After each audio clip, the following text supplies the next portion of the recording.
நீங்கள் தவறவிட்ட எபிசோடுகளை இப்பொழுதே காணுங்கள் உங்கள் Tandivan.com மற்றும் Tandivan யூடியூப் சேனலில்.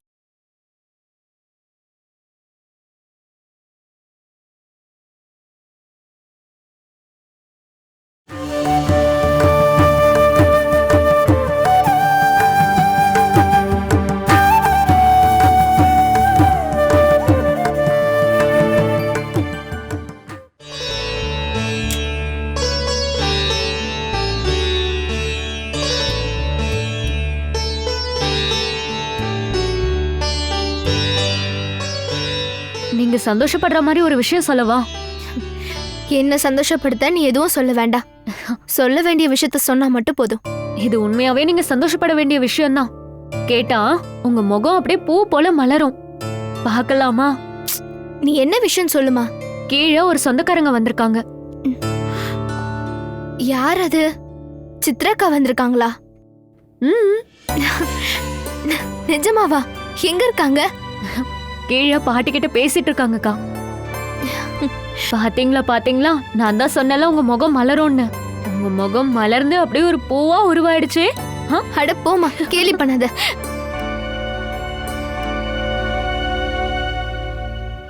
கிருஷ்ணா அக்கா, நானே கீழே வரலாம் தான் இருந்தேன்.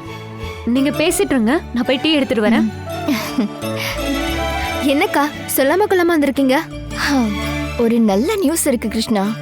அது உன்கிட்ட நேர்ல சொல்லணும்னு தோணுச்சு. அதான் கிருஷ்ணா வந்தேன். என்னக்கா? அது என்னவா இருக்கும்னு கொஞ்சம் நீயே யோசனை பண்ணி பாரு. ஐயோ, என்ன டென்ஷன் படுதாம நீங்களே என்னன்னு சொல்லுங்கக்கா.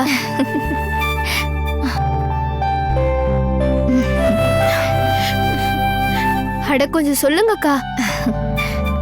நம்ம பிளான் பண்ண மாதிரியே எல்லாமே நடந்துருச்சு. கிருஷ்ணா, அந்த ராஜேந்திரன் மேலம்குள வீட்டை விற்க போறாரு. நிஜமாவா?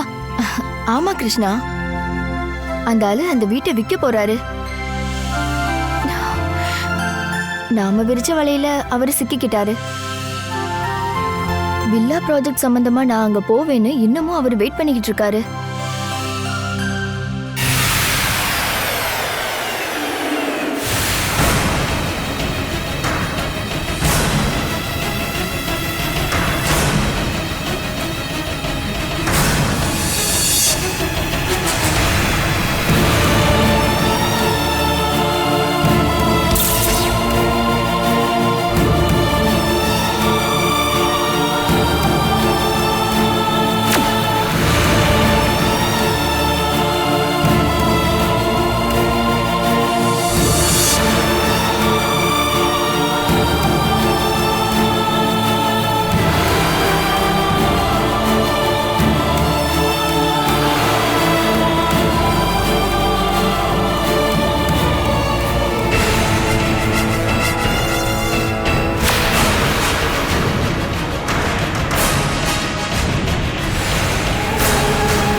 என்ன யோசனை பண்ணிட்டு இருக்க கிருஷ்ணா?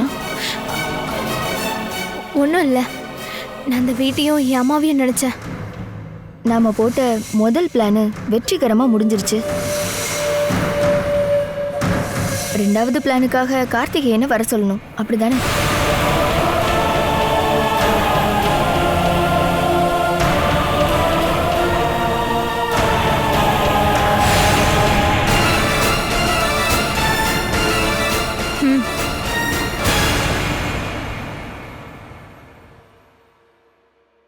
நாம நினைச்ச விலைக்கு இந்த வீடு போகாது போல இருக்கேனா?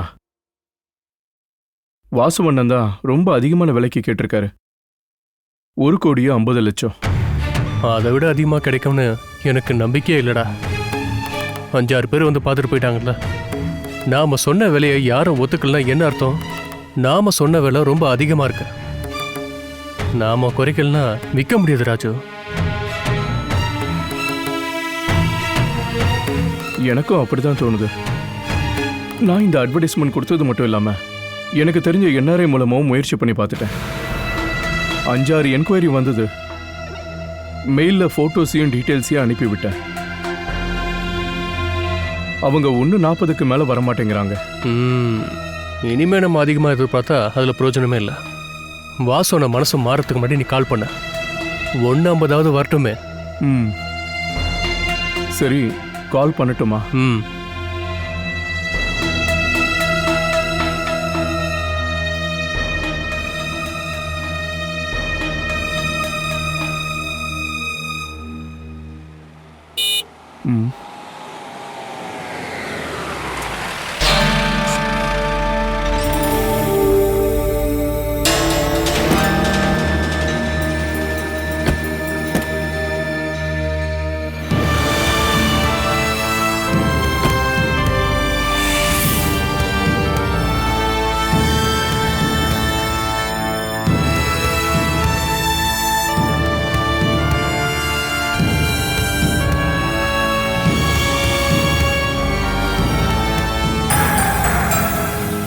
மிஸ்டர் ராஜேந்திரன், நான் தான். நீங்க தான் வீட்டை விற்க போறீங்களா? ஆமா, இந்த வீடு தான். வணக்கம். நான் கார்த்திகேயன். நம்ம தமிழ்நாட்டில் இருக்கிற புத்தூர் தான் என் சொந்த ஊர். வீட்டை சுத்தி பார்க்கறதுல உங்களுக்கு ஒன்றும் பிரச்சனை இல்லை? இல்ல, சந்தோஷம்தான். போய் பாருங்க.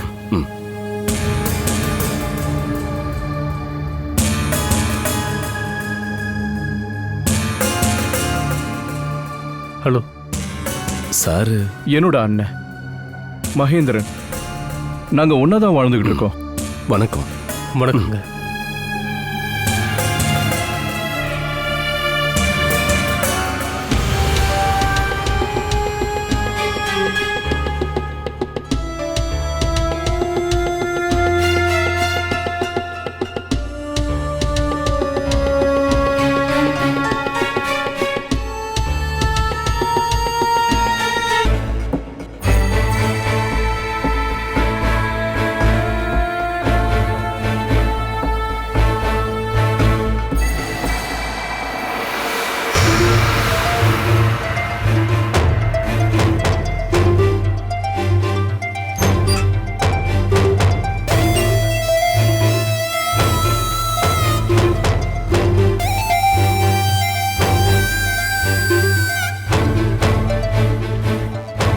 இங்க 3 மாடி இருக்கு. ஆமா.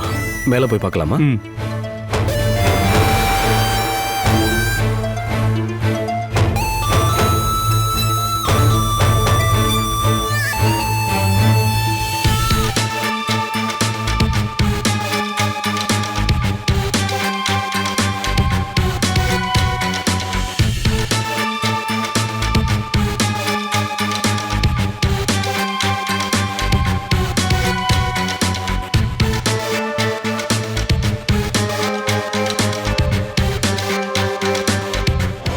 இந்த வீடை கட்டி எத்தனை வருஷம் ஆயிருக்கும்?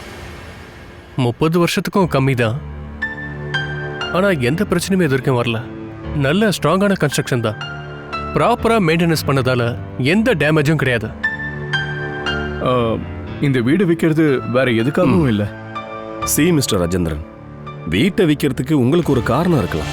வீட்டை வாங்குறதுக்கு எனக்கும் ஒரு காரணம் இருக்கலாம். அதை பத்தி நாம எதுக்கு தேவையில்லாம பேசணும்? சரிதான், நீங்க சொன்னது சரியான விஷயம்தான்.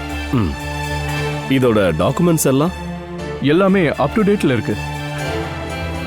சரி, இந்த வீட்டுக்கு நீங்க என்ன விலை சொல்றீங்க? அது சொல்லுங்க. 2 கோடி ரூபாய் நாங்க எதிர்பார்க்கிறோம். But it's negotiable. ஆனா நான் ஒரு நெகோஷியேட்டர் இல்ல. வெட்டு 1 துண்டு 2ன்னு பேசுறேன். ஓகே, அக்ரிமெண்ட் இன்னைக்கே போட்டுக்கலாமா இல்ல நாளைக்கா? என்னாச்சு? நீங்க என்கிட்ட கேட்ட விலை 2 crores. அதை கொடுக்கறதுக்கு நான் தயாரா இருக்கேன். பத்திரத்தை இன்னைக்கே எழுதலாமான்னு தான் நான் கேட்டுக்கிட்டு இருக்கேன். நாளைக்கு எழுதிக்கலாமா? ஓகே, உங்க இஷ்டம். அப்புறம் நாளைக்கு பத்திரம் எழுதும் போது அட்வான்ஸா 50 லட்சம் ரூபா செக்கை கொடுக்கறேன். 3 மாசம் கழிச்சு எப்ப நான் சொல்றேனோ அப்ப ரெஜிஸ்ட்ரேஷன் வச்சுக்கலாம். உங்களுக்கு ஓகேவா? ஓகே தான். எங்களுக்கு எந்த தடையும் இல்லை. எப்போன்னு ஃபோன் பண்ணி சொன்னா போதும். ரெஜிஸ்டர் ஆஃபீஸ்ல டாக்குமெண்ட்ஸோட நாங்க இருப்போம். சரி, இதுக்கப்புறம் வார்த்தையை மீறக்கூடாது. மீறினீங்கன்னா இந்த கார்த்திகேயனுடைய சுபாவத்தை பார்ப்பீங்க. போயிட்டு வரேன், நாளைக்கு பார்க்கலாம்.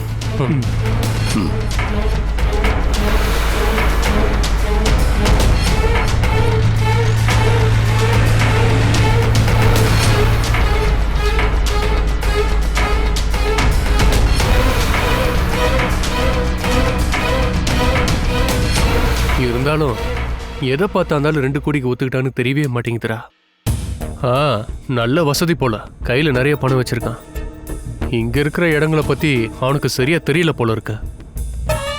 எந்த ஒரு ஆர்குமெண்ட்டும் பண்ணாம ஒரு இடத்த வாங்குற ஆளை நான் இப்பதான் முதல்ல பாக்குறேன்.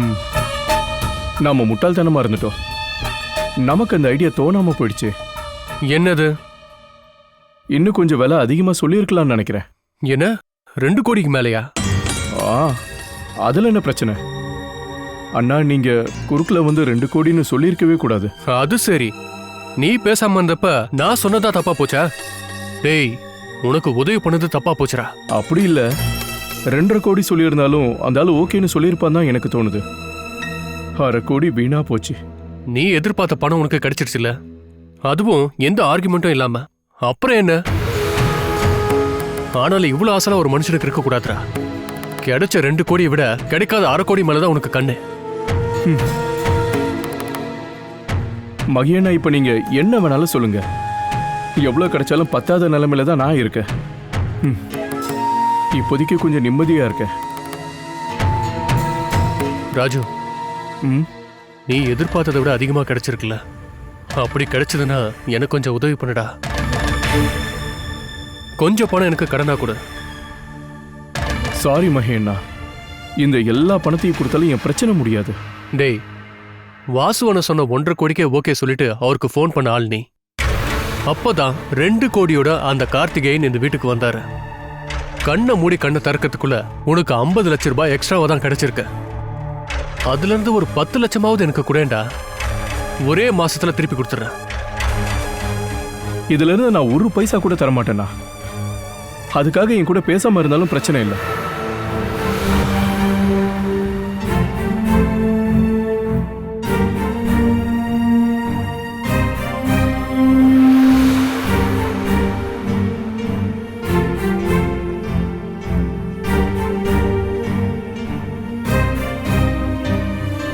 உங்க தம்பி முன்னாடி இப்படி கெஞ்ச உங்களுக்கு கொஞ்சம் கூட வெக்கமே இல்லையா என்ன? நமக்கு வேலை ஆகணும்ல பாமா. வேலை ஆகிறதுக்காக எந்த கழுதியோட காலை பிடிக்கிறதுக்கும் இப்ப நான் தயாரா தான் இருக்கேன்.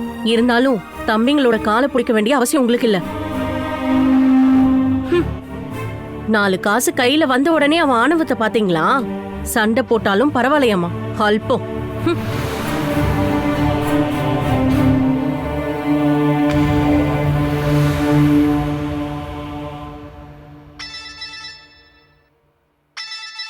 மாப்பிள, உங்களுக்கு போனு.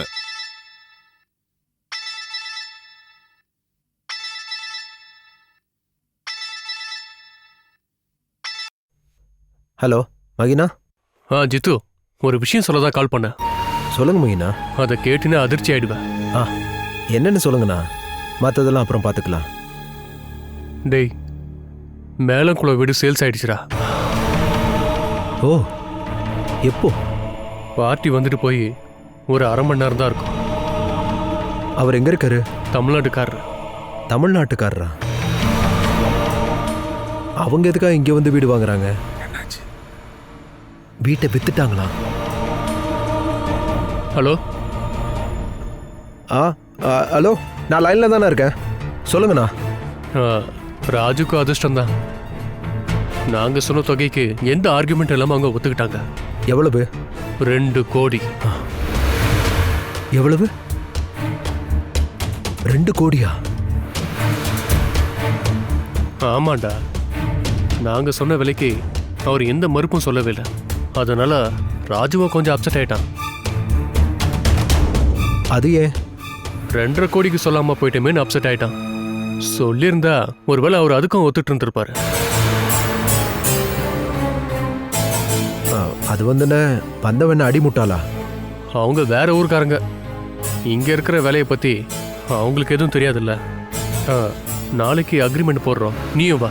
அதுக்கு நான் எதுக்குண்ணே? அது ராஜு அண்ணாவோட வீடு. அவரோட வீட்டை விற்கிறாருன்னா நான் எதுக்காக வரணும்? அப்படி இல்லடா, இது நம்ம பரம்பரை வீடு இல்ல. இதை விற்கும்போது நாம தனியாலாம் இருக்கக்கூடாதுடா. அதுக்காக தான் சொல்றேன். அதை தவிர நமக்கு இதுல உரிமை இருக்குன்னா நான் சொல்ல வரலடா. சரி, நாளை காலையில் வந்துரு, புரியுதா?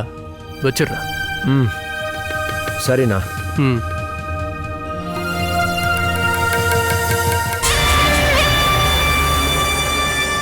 அப்படின்னா கைவிட்டு போச்சு, அப்படிதானே? ம், வித்துட்டாங்களா? யாரோ வெளியூர்காரனா 2 கோடிக்கு வித்துருக்காங்க. வெளியூருக்காரனாச்சே, மட பையனுங்க. நம்ம ஊருக்காரங்க யாராவது இந்த விலை கொடுத்து வாங்குவாங்களா என்ன? ச்சே. இருந்தாலும் அந்த வீடு இப்ப சேல்ஸ் ஆயிடுச்சு. மேலங்குளத்து வீடை வாங்கணும் அப்படின்னு நான் ரொம்ப ஆசைப்பட்டேன். நடக்கல. பார்க்கலாம். கண்டிப்பா ஒரு வாய்ப்பு வரும் இல்லையா?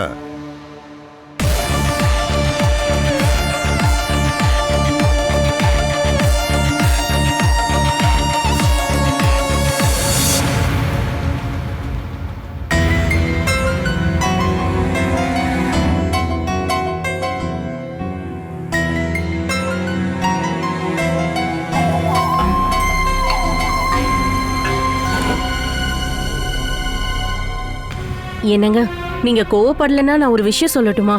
நீ விஷயத்த சொல்லு. கோவப்படலாமா வேண்டாமா நான் சொல்றேன். இதுதான் உங்களோட பிரச்சனையே. என்ன விஷயம் சொல்லு பாமா. இன்னைக்கு ராத்திரி ட்ரெயின்ல ராகுல் வரான். ராகுலா? அவனுக்கு கிளாஸ் இல்ல? அவனோட காலேஜ்ல கல்ச்சுரல் ஃபெஸ்டிவல் ஏதோ நடக்குதாம். அதனால 3 நாளைக்கு கிளாஸ் இல்லையா? வெறும் 3 நாளைக்கு அவங்க வரணுமா என்ன? அங்கேயும் எங்கேயும் டிராவலிங்கே ஒரு நாள் போயிடும். அப்புறம் ஒரு நாள் இங்க வந்து தூங்க போறான். இன்னொரு நாள் ஃப்ரெண்ட்ஸும் கூட சேர்ந்து சுத்துவான். அவ்வளவுதான். இதுக்காக வாங்கறது வரான். ஒரு வாரத்துக்கு லீவ் போட சொல்லி நான் சொல்லிட்டேன். எதுக்காக? தேவையில்லாம கிளாஸை வேஸ்ட் பண்ணுமா? கம்பெனி வேலையா அவனுடைய அப்பா இங்க மண்டையை பிச்சிட்டு இருக்கும்போது மகனால ஏதாவது பிரயோஜனம் கிடைக்கட்டுமே. அவன் MBA படிச்சுட்டு இருக்கான் தானே நம்ம சொல்லிட்டு இருக்கோம். இது வரைக்கும் அவன் என்ன படிச்சிருக்கான் அப்படின்னு நம்ம தெரிஞ்சுக்கலாம் இல்லையா? நீ இந்த அளவுக்கு முட்டாளா இருக்கியே. ஏண்டி, படிச்சுட்டு இருக்கிற அவன் இங்க வந்து என்ன பண்ண போறான்? இருக்கிறதையும் நாசமாக்க போறியா நீ? பெத்த பையனை இந்த அளவுக்கு இன்சல்ட் பண்ணாதீங்க, புரியுதா? அவன் ஒன்னும் அடி முட்டாள் கிடையாது. இத்தனை நாளா கம்பெனி நடத்தி பழக்கமான என்னாலே முடியல முழிச்சிட்டு இருக்கேன். அதுக்குள்ள எதுவுமே தெரியாத அந்த ராகுல். உன் கண்டுபிடிப்பு அற்புதமா இருக்கு. அதை விட நல்லது கம்பெனியோட கேட்டை இன்னைக்கே நம்ம பூட்டுறதா. நம்ம ட்ரை பண்ணி பாப்போங்க. அவன் இங்க வரட்டும். வரட்டும். வரதுல என்ன பிரச்சனை? அவன் வீட்டுக்கு தானே அவன் வரான். ஆனா கம்பெனிக்கு அனுப்பலாமா வேண்டாமான்னு நான் சொல்றேன். நீங்க போய் கூட்டிட்டு வரீங்களா? அவன் ராத்திரி 3 மணிக்கு இங்க வந்து ரீச் ஆயிடுவாங்க. அந்நேரத்துக்கு அங்க வரைக்கும் வண்டி ஓட்ட யாரால முடியும்? ஸ்டேஷனுக்கு வந்து அவனை ப்ரீபெய்ட் டாக்ஸில வர சொல்லு. சரிங்க. அவன் வந்த உடனே தேவையில்லாம அவன் கிட்ட சண்டைக்கு போகாதீங்க. அவன் வந்த உடனே நீங்க எதையாவது ஒண்ணு சொல்ல ஆரம்பிச்சிடாதீங்க. இந்த வயசுல இருக்க பசங்க எல்லாருமே ஃப்ரெண்டுங்க கூட சேர்ந்துக்கிட்டு ஊர் சுத்துறதுல ஒன்றும் தப்பு இல்லைங்க.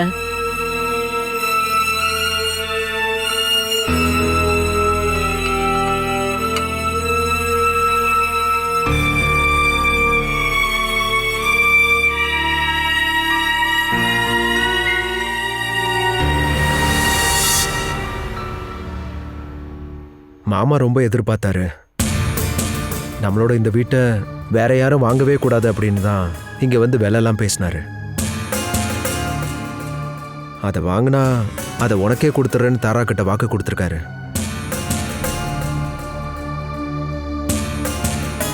இருந்தாலும் வேற யாரோ வாங்கிட்டாங்கன்னு கேள்விப்பட்ட உடனே அவர் அப்செட் ஆயிட்டாரு.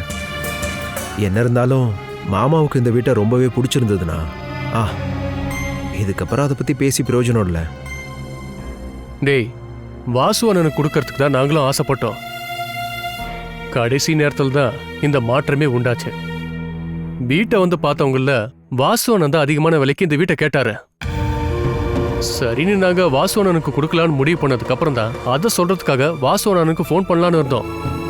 அப்பதானே இந்த ஆளு இங்க வந்தான். வந்து பார்த்த உடனே சொன்ன விலைக்கு அவனும் ஒத்துக்கிட்டான். இதாண்டா நடந்துச்சு. ஏண்டா ராஜு எதிர்பார்த்ததை விட 50 லட்சம் ரூபாய் அதிகமா கிடைச்சிருக்குடா. அது சாதாரணமான விஷயமா என்ன? அதுவும் சரிதான். ஆள் இன்னும் வரவே இல்லையே ராஜு. ஒரு வேலை இருந்தாலும் ஃப்ராடா இருப்பானோ? இல்ல, அவர் இப்ப வந்துருவாரு. எனக்கு கால் பண்ணாரு. பத்ரா ஆபீஸ்க்கு போயிட்டு அக்ரிமெண்ட் டைப் பண்ணிட்டு தான் இங்க வந்துட்டு இருக்காரு. அதான் இவ்வளவு லேட் ஆயிட்டு இருக்கு. அந்த ஆளோட பேர் என்னன்னு சொன்னீங்க? கார்த்திகேயன். நல்ல சகப்பா வாட்ட சாட்டமா இருக்கிற ஒரு ஆளு. அவன் ஒரு குட்டி பீமன் தான். அந்த ஆள் ஒரு பணக்காரன்னு அவனை பார்த்தாலே உனக்கு தெரியும். கசாப்பு கடை மாதிரி வெட்டு ஒண்ணு துண்டு 2. பார்த்து டீல் பண்ண வேண்டிய ஆளு. இருந்தாலும் எனக்கு என்ன சந்தேகம்னா, எதுவுமே சொல்லாம சொன்ன வேலைக்கு ஓகே சொல்லிட்டாரேன்னு தான். ஒருவேளை அப்பா தாத்தா சம்பாரிச்சு வச்சிருக்கிற கோடிக்கணக்கான பணத்தை வச்சிருக்க ஒரு பெரிய முதலாளி, இல்லைன்னா ஒரு பணக்காரனோட முட்டாள் பையன். எதுவா இருந்தாலும் பணத்தோட மதிப்பு அவருக்கு தெரியல. கண்டிப்பா வேற ஒருத்தவங்களா இருந்தா 10 லட்சமோ 20 லட்சமோ விலை பேசி குறைச்சிருப்பாங்க. ராஜு, செக்கு கொடுக்கும்போது கவனமா எல்லாத்தையும் பார்த்து தான் வாங்கணும், புரியுதா? கஜேந்திர சொன்ன மாதிரி விலையை கொஞ்சம் கூட குறைக்காம சொன்ன விலைக்கு ஒத்துக்கிட்டார்ல. எனக்கு என்னமோ இதுல கொஞ்சம் சந்தேகமா இருக்குடா. மட்டும் பார்க்கலாம்.